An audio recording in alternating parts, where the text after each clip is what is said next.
Good afternoon, everybody. We would like to extend a warm welcome to Professor Johnston McMaster, who's coming today to the Irish Linen Centre and Lisburn Museum to give a talk on St Patrick, a secular saint for all.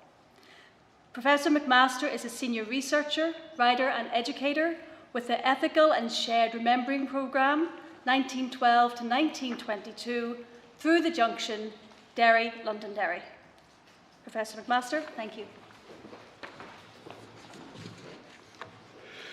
Lisa, thank you. Patrick, a secular saint for all. There is a very early Irish saga or myth, the wooing of Etienne, in which a poet expresses an idyllic world. There's a fair lady with beautiful hair and a healthy body, a fruitful and picturesque land, choice mead and wine, meat and milk, no sin or waywardness, and ultimately no death. It is a vision of another world, an idealized world, and behind it is the harsh reality of life which the readers and hearers would have known. The early Irish lived on a fairly temperate island, on the edge of the western seaboard, but the island was at times hit by powerful and destructive storms, and there were harsh and cold winters, and sometimes summer droughts. But these people were not isolated. Not only were the rivers the M1 and the M7 of ancient Ireland, but the sea was the superhighway making journeys possible, enhancing trade, not only with the neighbouring island, but also with mainland Europe and North Africa. Foreign traders came here, some staying, and Irish traders brought foreign women back to Ireland, who were assimilated into Irish society. And central to trade and the economics of the time was slavery, with raiding parties going in both directions between these islands and taking people into slavery and captivity. It was big business, and it was lucrative. It wasn't just trade, it's never just trade. It's the exchange and the interaction of ideas, leading to huge cultural diversity. No society is ever homogeneous, and Ireland was no different, yet life was harsh, and the wooing of Etienne dreams of another world as well as another world, and in the midst of reality, especially harsh reality, people will dream of something better, and there will always be the wooing of Etienne. Well, that brings us to Patrick's world. It was into this Ireland that Patrick came as a 16-year-old slave, captured and taken from his family estate, probably in the northeast of Roman Britain.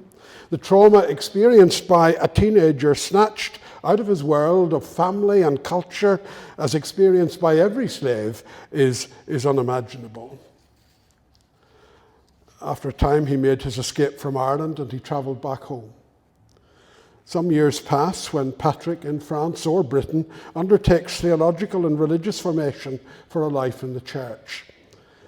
It is remarkable when he has some sense of calling to return to the island of his enslavement, and he voluntarily travels this time to Ireland as a person on a mission to the Irish. At the hands of the Irish, he has suffered the violence of slavery, yet returns to do nothing but good with them and for them. And some will see an act of forgiveness there, which not everyone would find perhaps possible or easy.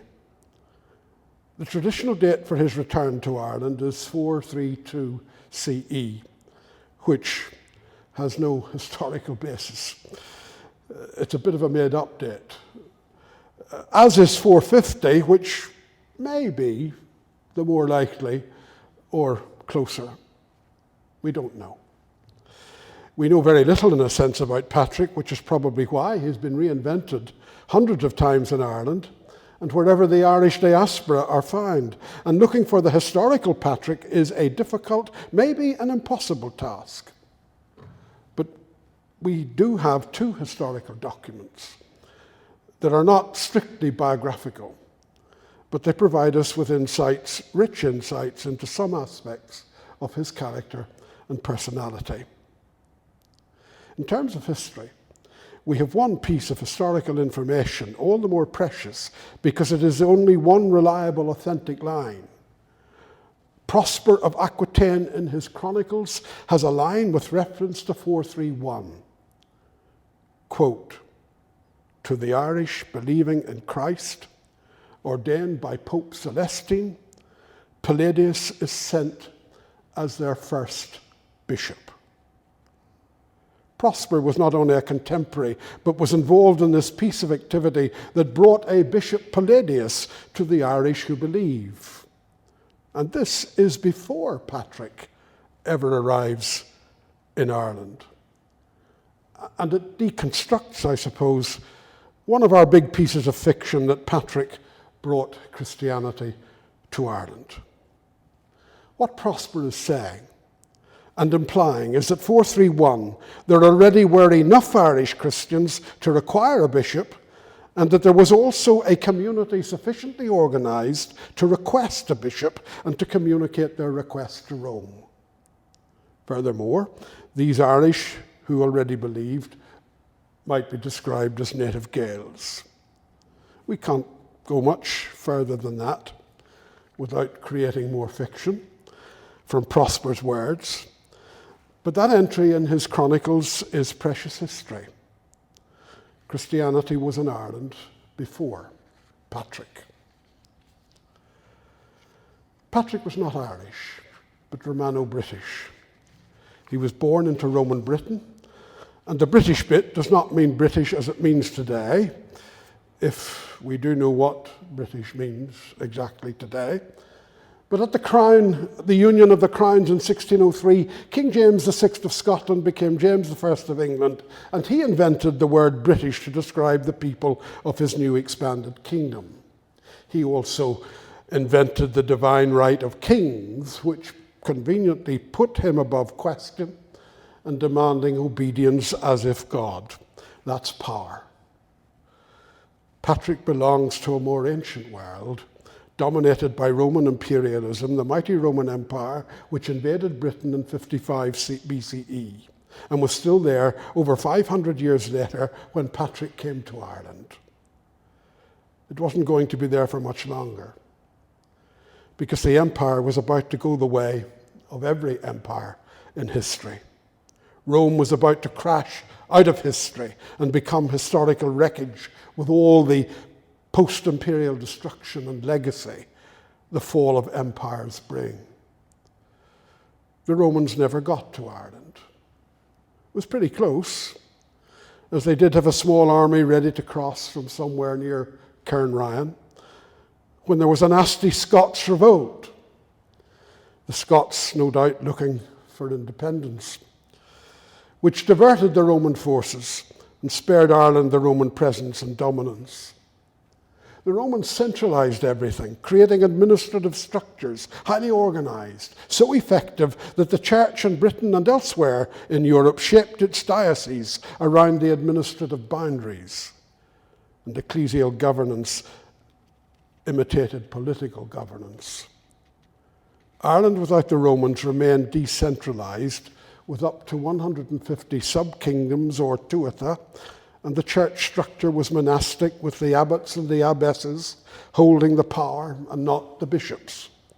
Ireland was decentralized in every way, and it was into this Ireland that Christianity took root.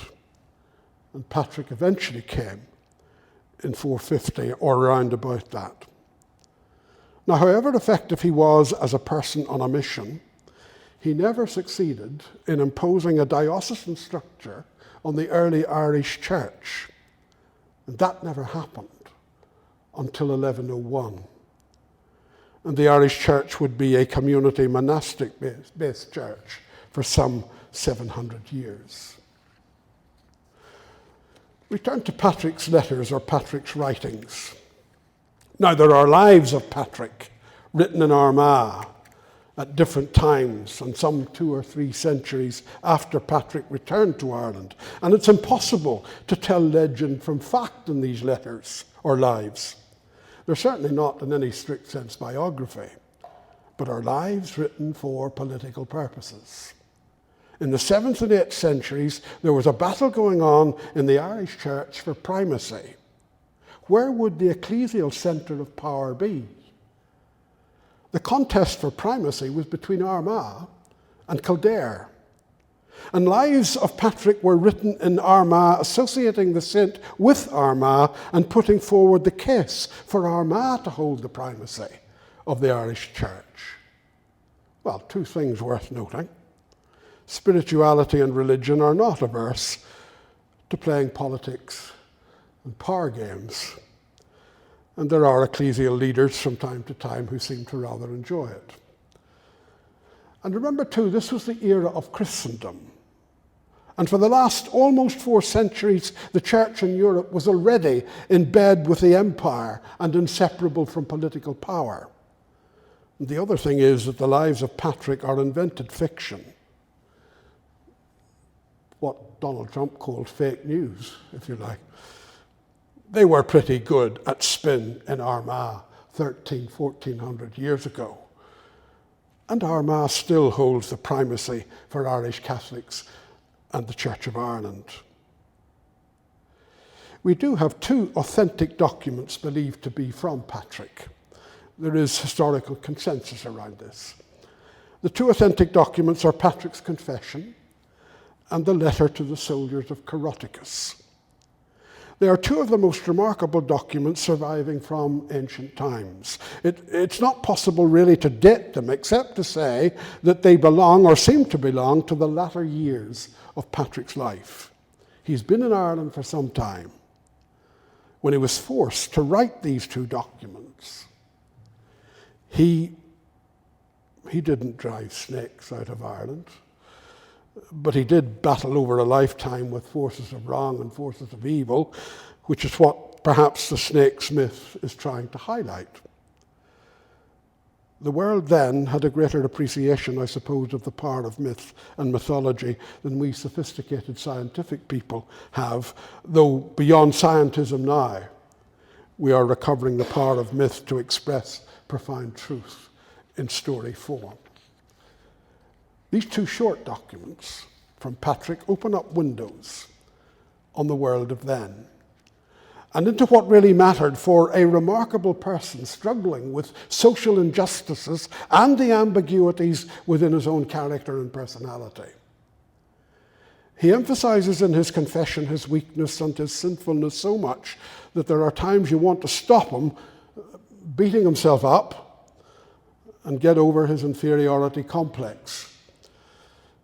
But in the confession, his life and work are under serious attack, with critics who do not think he's up for the job, or he's not fit for purpose.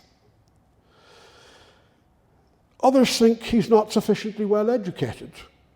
He's having to pay protection money to do his work. And others accuse him of misappropriating money or not disclosing the sources of his income. And then his orthodoxy is called into question. Is he truly Christian at all? And there are threats of kidnapping and violence against him. And then somebody, a close childhood friend maybe, makes public some dark secret from past years. Something Patrick did which he thought was long past, but now it's gone viral again. And in the world of then, it was probably one of 3 terrible wrongs or sins. Sexual immorality, and we've all just thought that. Idolatry, or murder. I suppose there is a possibility that in his youth, Patrick, in some moment of anger, did take another's life. And now, whatever, 5th century Facebook has dragged it up again, and the social media of the day has put him in the dock once more. An attempt to discredit and assassinate his character. All of this forces Patrick to write the confession and defend himself, his character, and his life's work. The second document is from a very angry Patrick to the soldiers of Caroticus, a Pictish chieftain who has raided Ireland and taken possibly hundreds of people into slavery, killing many in the raiding process and abusing in violent ways the rights and lives of human beings. We come back to that letter in a moment. But again, neither of these documents is strictly history or biography, but they are fascinating insights into Patrick's life struggles and Ireland during a very turbulent time. It has been put this way. The two letters are in fact the earliest surviving documents written in Ireland and provide us with glimpses of a world full of petty kings, pagan gods, quarrelling bishops, brutal slavery, beautiful virgins, and ever-threatening violence. But more than anything else, they allow us to look inside the mind and the soul of a remarkable man living in a world that was falling apart and at the dawn of a new age. Perhaps it is a world falling apart. Maybe the dawn of a new age. It might have resonance for us in an Ireland and in a world now that may go and will undergo profound change in the next decade or so. So in Patrick's letters, we may be reading letters of hope in a trying and uncertain time. We come to the cry for justice. This is the heart of the angry letter of to the soldiers of Caroticus. Patrick doesn't mince his words in this letter, which is not a private letter, but it's to be read, and it is read in public. And the letter protesting evil calls Caroticus and his soldiers father killer and brother killer, raging wolves. And in what is now, I think, offensive language in itself, Patrick uses the image of a prostitute as a she-wolf, devouring parts of Christ's body or handing over members of Christ to a whorehouse, as he calls it. But Patrick identifies greed as a root cause of evil. Greed drove the slave trade of Caroticus as it drove the European Christian slave trade of our modern era and built the cities of Bristol, London, Liverpool, Manchester, and Glasgow. It was greed that drove the slave trade that produced the Industrial Revolution that built the empires with their economies of extraction that constructed a racist world of white supremacy and leaves us today complicit in our racially constructed world and struggling with those terrible legacies of colonialism and a world of terrible inequalities. Patrick wrote, "They live by plunder." And that was Caroticus.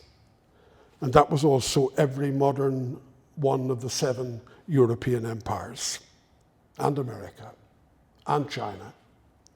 And the letter to the soldiers of Caroticus is a speaking of truth to power. It's a protest against socio-economic evil, and it's a cry for justice and liberation.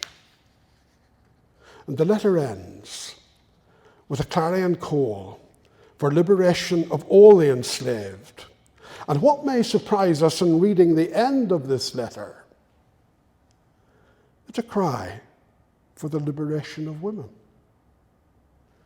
Patrick the Apostle of Ireland, it has been said, a person for all seasons, is the first person to call for the abolition of slavery and for the liberation of women. And that call will not be made again until the 17th century. In a world of racial and gender inequality, it is still a call that needs to be heard and perhaps is being heard. So what of this secular saint for all?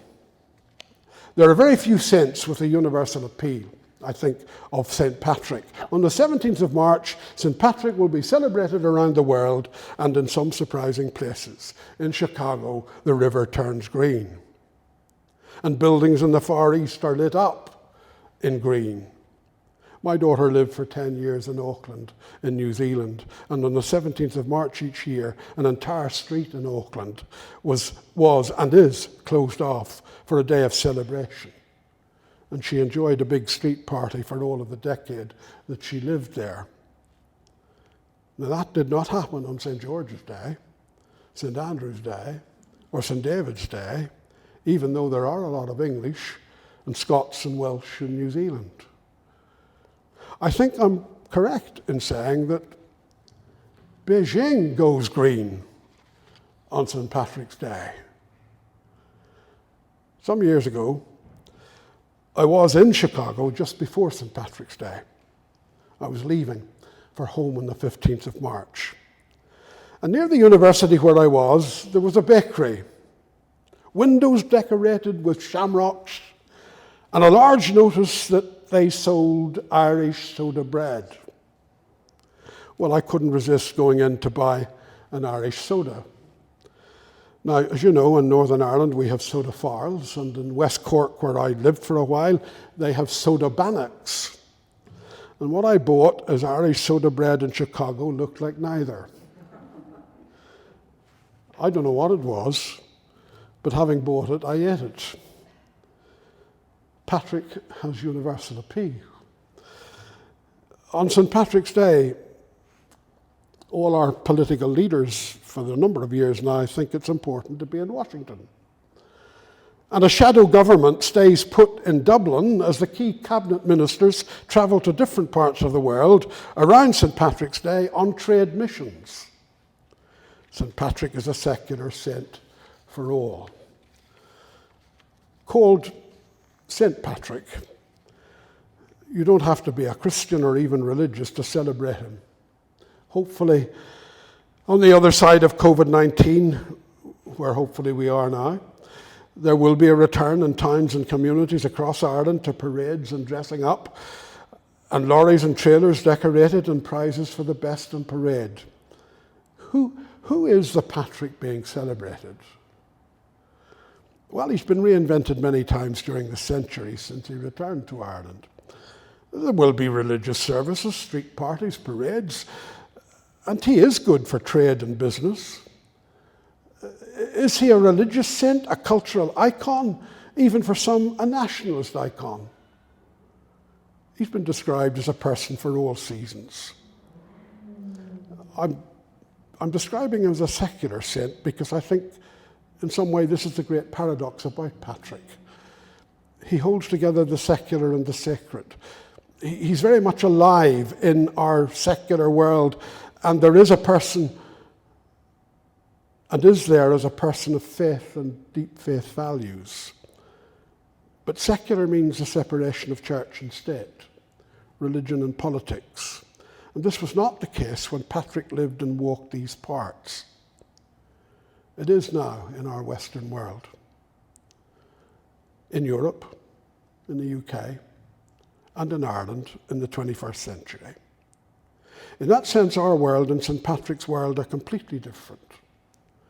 But in our democratic, pluralist and secular world, the icon still lives, the saint is still the saint in the secular, and I want to end by highlighting three living issues from this secular saint's life. No future without forgiveness.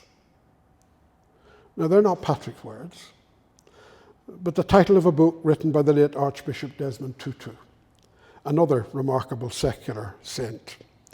Patrick could quite easily have used these words, the trauma experienced by a 16-year-old, captured and carried off into a life of a slave in a land other than anything that he'd known. The trauma of that is beyond our comprehension. And that was the teenage Patrick's experience. And somewhere in Ireland, he spent his teenage years looking after pigs on cold, wet hillsides. He escaped, eventually made his way home. Then years later, he voluntarily returned to Ireland to do all the good for the Irish that he could. Why return to a people who had traumatized you and treated you so badly? Why would he want to return to a people who, and a place which had robbed him of his crucial teenage years, and come back with good news and love and respect and work for their good and well-being? Somehow, Patrick had worked through his past. He'd come to terms with it. perhaps reached a point where he made a moral decision that that past would not dominate his life and control him, and he would walk among these people and do all the good that he could. He made a new future for himself, and he offered a new future, a different future, for those who had almost destroyed his life. And this, I think, is what this very difficult and frequently misunderstood word forgiveness means. Tutu realized this in South Africa as it struggled to emerge from the evil system of apartheid and all the suffering apartheid had caused over decades in South Africa. No future without forgiveness. And the F word really means release from the past, liberation from the past, not allowing it to dominate and control life and repress and prevent the future. Florence, it's not her real name. She was caught up in gunfire years ago. Shots fired at security forces hit her, and a bullet lodged very close to her heart. She pulled through, but the surgeons could not remove the bullet so close to her heart that she would have not survived that surgery. She knew there would be serious difficulties, and in the last years of her life, the lead from that bullet was weeping and seeping into her body and bloodstream. She died last year.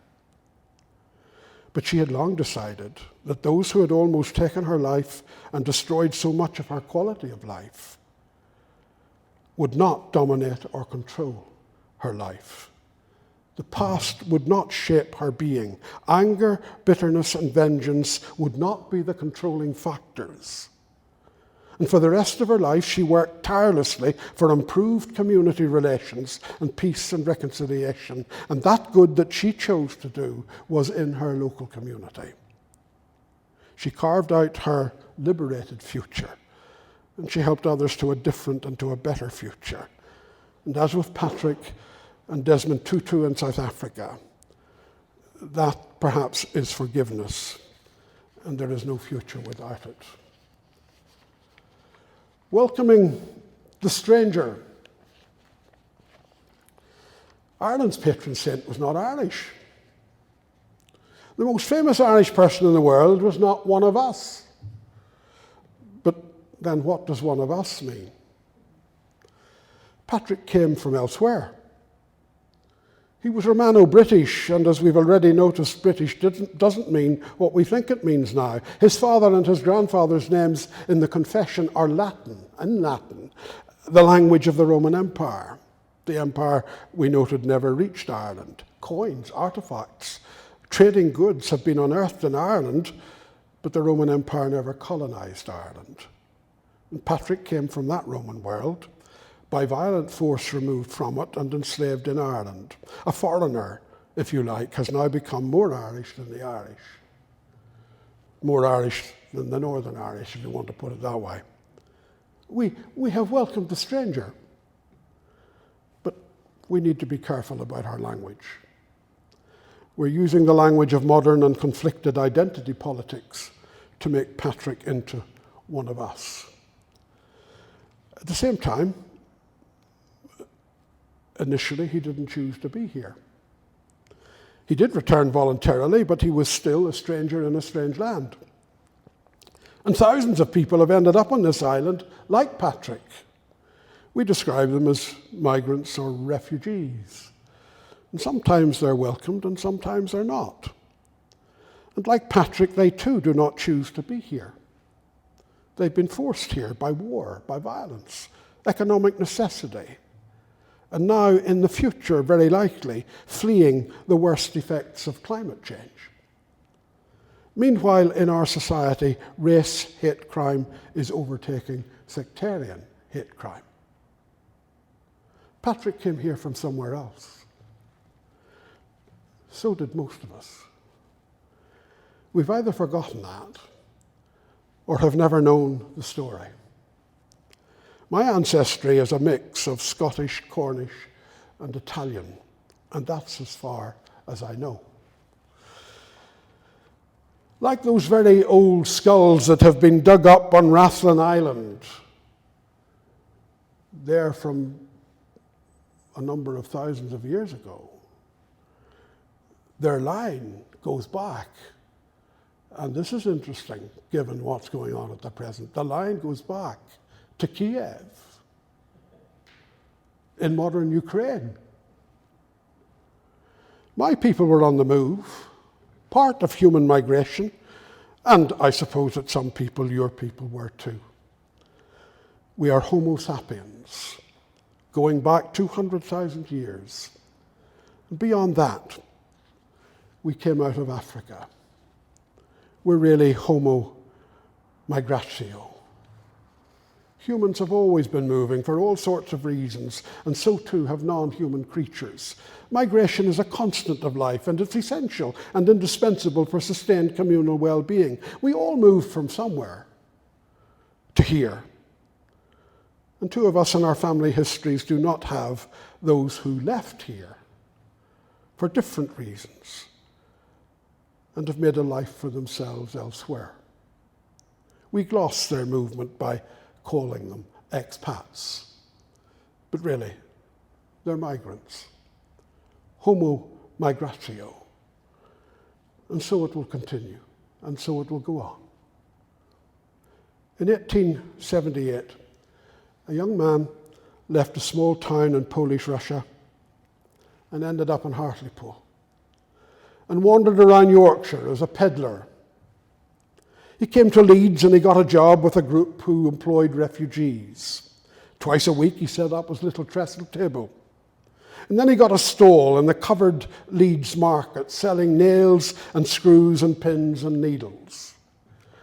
And with the cashier of the group employing him, he set up with Thomas Spencer a little business. And in 1894, Marks and Spencer was born. And by 1903, there were 40 shops. And by 1907, when Michael Marks died from sheer exhaustion, there were 60 shops. Where would you be in Lisburn without Marks and Spencer? And what has been the contribution to the United Kingdom and Irish economy without the initiative of a Jewish migrant, Michael Marks? And you may well have clothing on you at the moment with the brand name St. Michael on the label. And where would Lisburn be without those French Huguenots who fled and shaped the linen industry in this place? Homo migratio. That's all of us. Patrick was one of us after all. And through him we are challenged to welcome the stranger and resist that insidious human construct of racism and ethno-nationalism that are so hate-centred and so destructive. And last, finally, the cry for justice again. I think I've made more of Patrick's Confession, one of the most remarkable documents of early European Christianity. It's a classic, it's a treasure, which belongs to all of us in Ireland. We may not be that familiar with it, and that's a pity.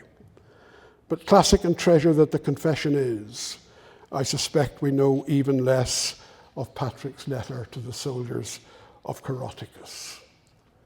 Again, it's that very angry letter written to a powerful chieftain who is making his wealth and building his power on trafficking slaves. Caroticus has killed and enslaved many who have had their lives destroyed and shortened by slavery. Their rights to life and security and existence have been denied, and Patrick will not remain silent in the face of greed and corruption and violence against human life. And that angry letter, written to be read in public, is a deep, painful cry for justice. Patrick demands justice, that human life be respected and human dignity have the freedom and space to flourish. that there is equality of dignity and rights, and that all are treated with the dignity and the worth they have as beings made in the image of the God of life. All human life is sacred. All life is sacred. And when a Caroticus or a Putin or anyone else or any political or economic system forgets that and diminishes that sacredness, there is slavery and there is violence, war and oppression and dehumanization, and life becomes cheap and brutish, and ultimately there is evil.